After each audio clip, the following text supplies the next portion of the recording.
Hello everybody, and welcome to my first ever video on this channel.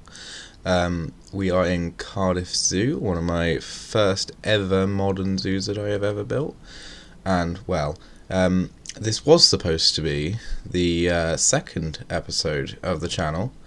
Unfortunately, I couldn't record the first episode, which was about the Egyptian fruit bat from the Twilight Pack. Unfortunately, it didn't record, and I'm really sorry about that. There will be a few videos at the end of this video that incorporates the habitat that I created for the Egyptian fruit bat, so you should be able to find it there, as well as some videos at the end for the black-eared prairie dog, which I put together for this episode quickly when I realised that the video hadn't recorded. So without further ado, let's get on with the video. So obviously we've started off with creating a prairie dog habitat through inspiration, through watching on prairie dogs in real zoos, watching them on Google, searching them up on Google, for example. You can see these glass rings that go around the habitat. They're quite small, usually high enough that you can't jump in, for example, because I'd steal a prairie dog if I could. Not incriminating me. But yeah, they're not as tall as they would be. So in this first clip that you can see, I'm just developing the fence, so it will be glass and metal that I've added together, which will incorporate a round circle, which I later found out was not big enough for the prairie dogs. But it should be around big enough for the exhibit itself, with the extra exhibit that I added to it in order for the prairie dogs to move freely around. And in a normal zoo, you could imagine that they close the gates so visitors can let's give the example. Feed them, for example. But we'll talk more about the video later. I guess I should start with why I have started making videos on this channel, why I've started a channel altogether. I've obviously liked Planet Zoo for some time now. It's been a game that it's really stuck with me, and watching other people play it. So Caesar Creates, Best in Slot, for example, just two creators that I watch predominantly. They've really inspired me to start doing things that I wouldn't have done before, and that in itself takes a lot. I mean, when I was creating this video, for example, the first ever video that will be on this channel, and it will probably get replaced at some time when I'm more competent, more knowledgeable on the entire subject itself. But I guess what I'm trying to say is this channel is an outlet for my hobby, so that you and I can both enjoy the game, and hopefully, and if anything, you can learn something from it. I watch videos myself of Planet Zoo YouTubers to relax and to learn from them, especially with a game that I really like, such as Planet Zoo. I get a lot of enjoyment from seeing what other people do in their zoos, seeing how they create their ethos for their project that they're creating, and that really inspired me to start mine, and that's where Cardiff Zoo came from. Cardiff Zoo was created initially for my girlfriend. My girlfriend is Welsh, so that inspired me initially. I've never been to Wales before, and the first time I went, I was really taken aback by how gorgeous Wales is, for example, and how much I enjoyed being there. And so, for one, this zoo was inspired by her, and I guess that makes it more personal, and I put more effort into doing that. So in the shot in the background, you can see the entrance, and there are photos of this. So, for example, on my Facebook account, on my Instagram, there are photos of that entrance developing over time. It's taken me over a week to create that entrance, and I really, really love it. I have built zoos in the past, which I can honestly say that I did enjoy building them, but it wasn't the same experience that I've experienced before with this zoo, for example. I've really enjoyed making this zoo something that otherwise I would have lost interest in, for example. With Cardiff Zoo, I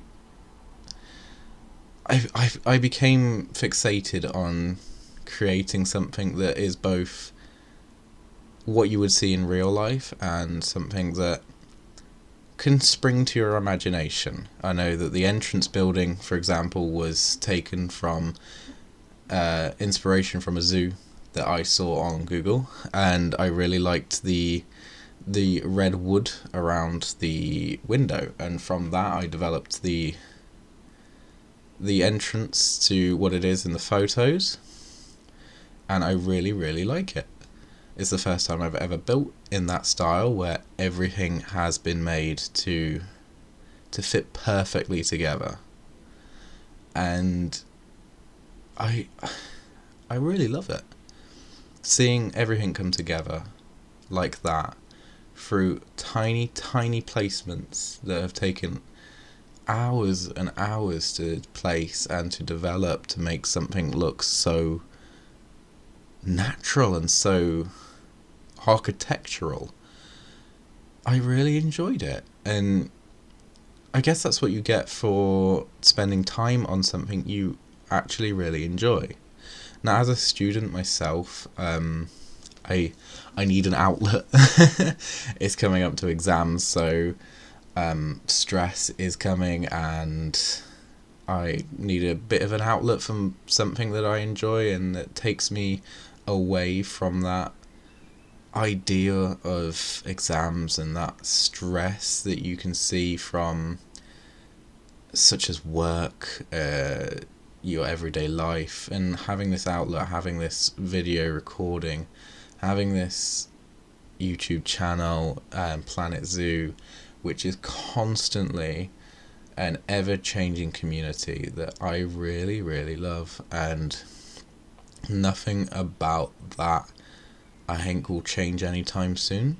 And I guess that could be a reason that I can state for going forward in this zoo. For example, going forward, I want to create more videos like this one you can see, and hopefully there's no more errors like we had with the Egyptian fruit bats, for example. I want that going forward so that you are along with the journey with me and enjoying the game as much as I do, and building that community that, you know, I'm quite a part of. I've only just recently joined in all the Facebook groups in Planet Zoo, and I've become quite a predominant member of those groups, posting photos every other day. Hopefully I'll get this video, or at least a trailer for this video, published to there as well. And it's really nice to have the support from those groups as well, seeing that I've created something that you actually enjoy, that you people out there who play the game yourselves, who that you are not just figures, you are actual people, and seeing that and my creations come to life with so much support, so much love for the content that I have created in just 3 or 4 photos that I decided that I wanted to publish to show people what I could do, and that support has spurred me on to creating this first ever video that I have ever published on my channel. And I really hope that I get to publish more of these videos, because doing this one though nervous, as I'm sure you can guess, for the first time, it was something I would do it again, because I really, really enjoyed it. And I know YouTubers say that all the time, that they love their job, but I can totally understand how they love their job.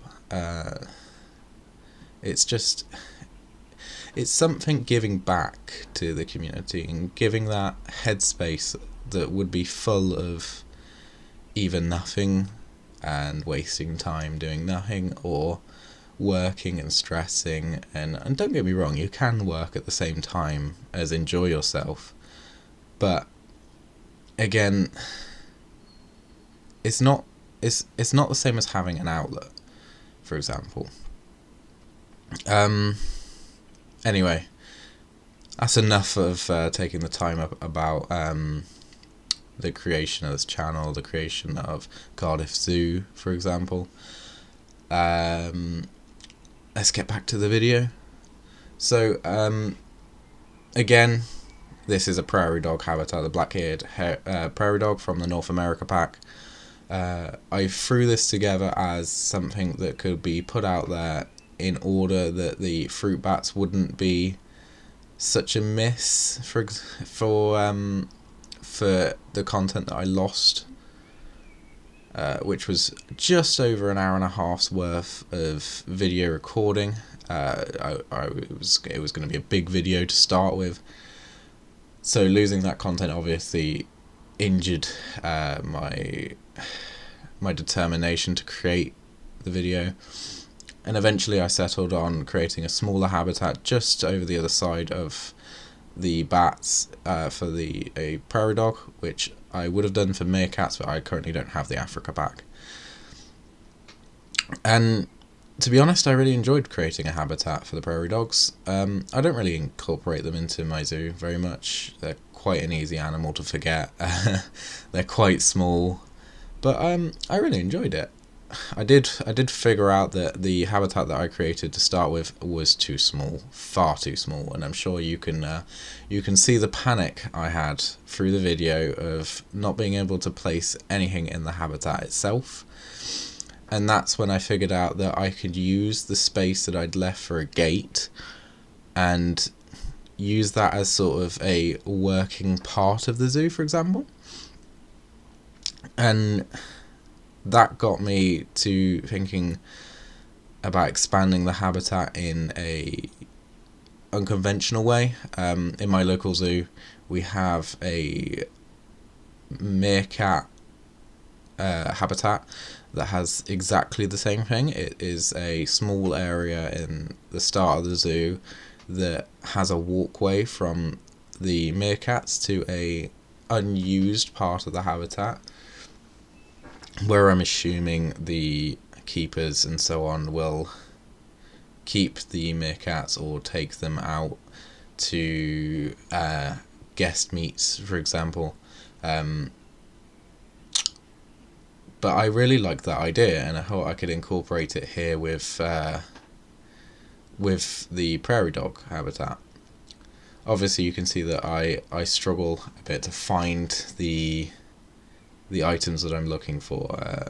I use a lot of metal in my habitats, and you can be quite stuck with what metal objects you have in Planet Zoo, and I find it difficult personally, and because I haven't done it before really, to build those habitats and to build the stuff that I need for these habitats to make them look nice on my own.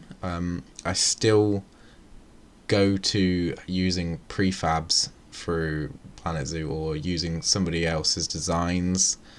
I use that in the pictures of the vehicles. I had many questions on Facebook about where I got the vehicles from, and even though it is supporting the small creators that